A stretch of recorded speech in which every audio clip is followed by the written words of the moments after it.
today's reading partner. I think, do you want to eat my book or do you want to read my book?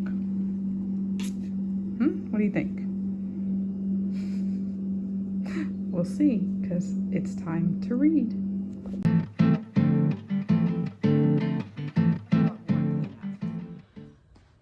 So, start with a good book. This was one I grabbed from the library for my daughter. I'll probably do a full review on this with her opinion versus my opinion. It was The Castle in the Mist, Amy Ephron. This was in our library as a middle grades. I have to wonder if this is truly a middle grade or I don't know. It seemed like it walked that line between upper elementary and middle grades. There was nothing questionable in here. There was a crush on a boy, but they literally had to say, I think I have a crush on him for the point to come across. So there was nothing bad. So at any rate, fun, simple, easy. Some kids are staying with their aunt in England. They find a magic castle with an interesting boy.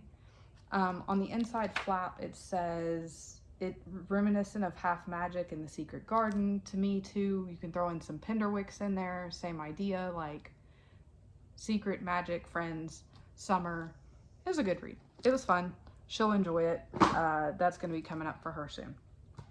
So the next one, I guess I'll go the next one I read for her. So as always, 11-year-old boy, 8-year-old girl.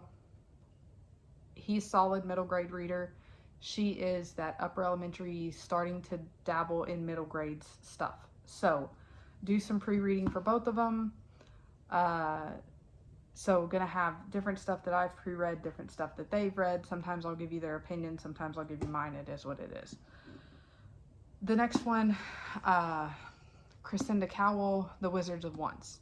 So my son read this a couple years ago, and enjoyed it, but not as much as he enjoyed How to Train Your Dragon by Cressida Cowell. That was one of his favorite book series of all time at that age. So I think he was maybe like 7 or so when he read those. Absolutely love those. These, it was kind of okay, and I wanted to pre-read this because I thought, well, maybe my daughter will like this. It's not going to be a her book, at least not for now. So the illustrations are always good from Cressida Cowell, but these, honestly, some of them border on pretty creepy, which my daughter does not like creepy.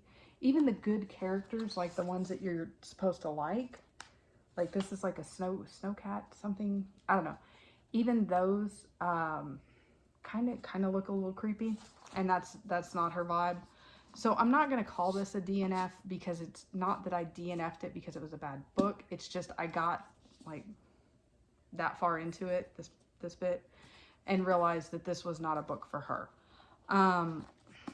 The characters are a little different. Like it's been years since I read How to Train Your Dragon, but I feel like the characters were more likable in How to Train Your Dragon. So I don't know. This may be for some people. It was not for her. I'm thinking maybe middle grade boy-ish, maybe, but then I don't know if they'd like it either. So I don't know. It wasn't what I was looking for. Whoa, bang the camera. Okay.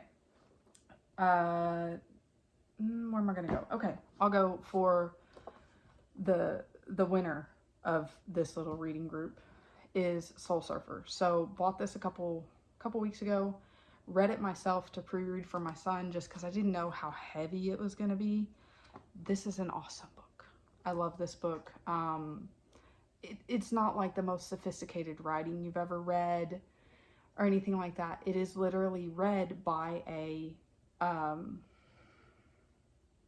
it's written by like a 14-year-old, 15-year-old at the time who'd gone through a lot, but it's her story of how she didn't let it get her down.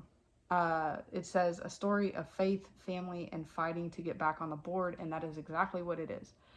She talks a lot about her faith. She talks a lot about her family and how they helped her. It's like one of those feel-good really good books. It has some random surf stuff thrown in there. So I pre-read it to see if it would fit one of my kids, both my kids. I'm recommending it to both of them. My son already grabbed it off the shelf and was like, I want to read it. He loved it as well. He thought it was great.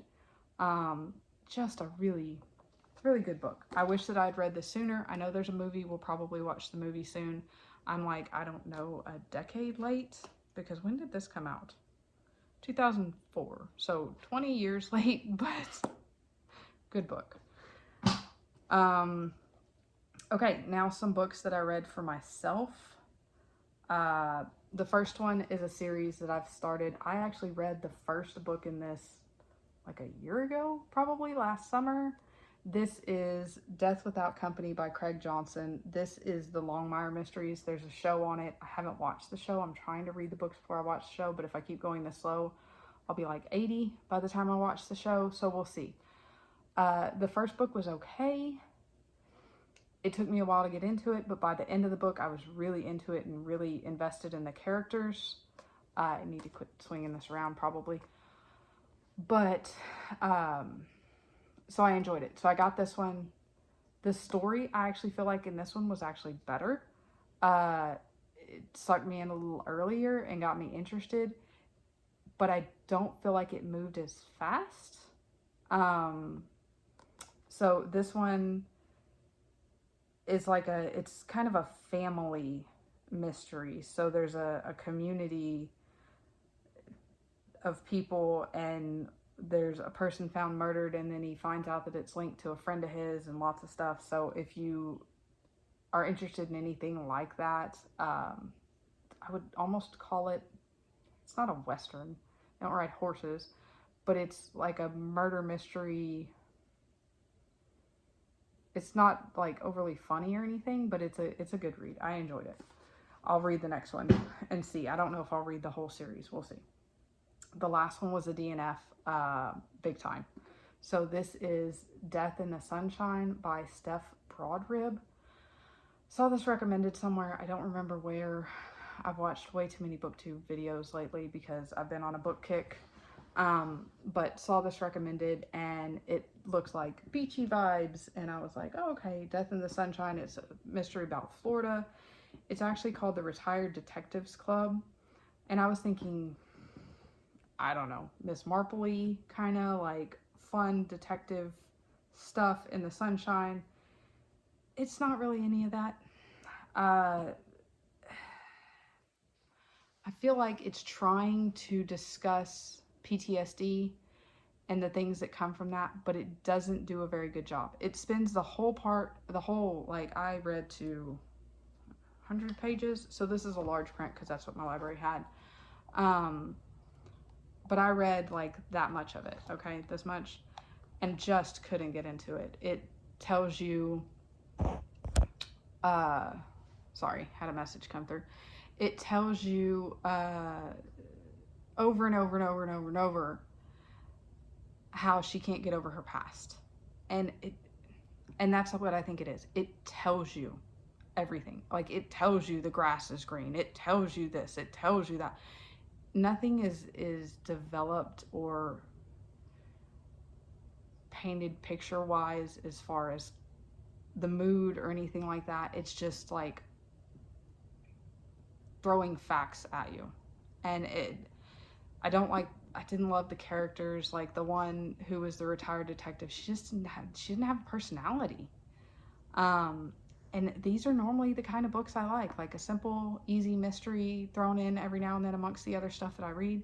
And I just didn't like it. I actually flipped to the end because I was like, well, I just kind of want to see what happened. And I'm glad that I didn't spend the rest of the book on it, because even the ending was kind of not good, not interesting, I wasn't like, wow, that's surprising. It was kind of like, okay, well, and they literally like told you the ending without, there was no major like build up, or I don't know. I'm sad that I didn't love this book because I was looking for a happy beachy book, and this was not it. So anyway, that's the 5 books we've read recently. Probably have another 5 here pretty soon. We are the family that reads a lot, and we have been reading a lot. It's Texas, it's hot, we're going to be spending a lot of time reading. So from the family that reads a lot, I hope you read a lot too.